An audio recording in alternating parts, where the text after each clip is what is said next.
This is the lab called Acceleration of an Object in Free Fall. This is the first lab out of the 3 for Free Fall lab. The first one we're using a spark timer to help us to calculate the acceleration of gravity.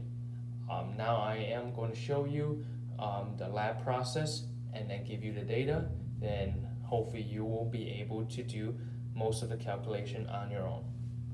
So this is a spark timer. And there's a tape for the spark timer to record the time and distance. Now I hand up about 25 grams of a metal piece at the end. So what I'm going to do is start the spark timer and let it drop, and it'll record the data that we need for the lab.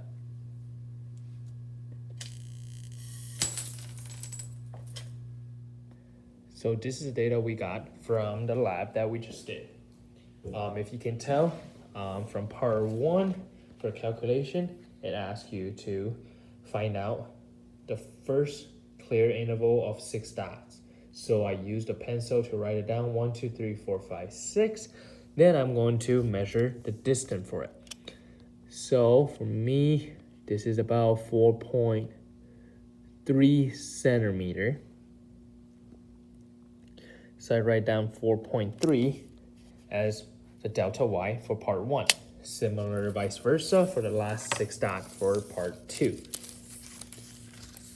So as you can see, this is a longer interval. This is my 1, 2, 3, 4, 5, 6.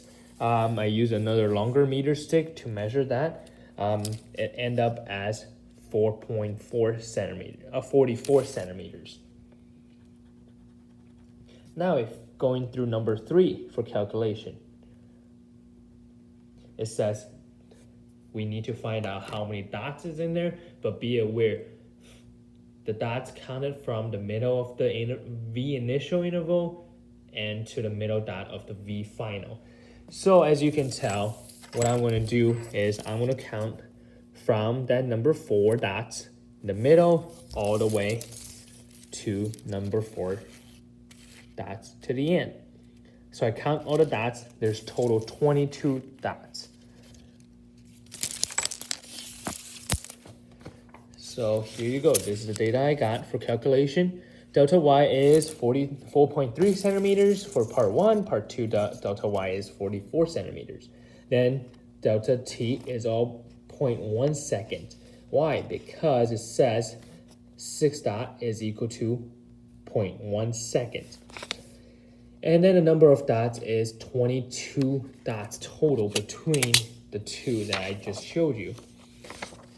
For the information you're given, you should be able to do part 4, the calculation, and then data analysis.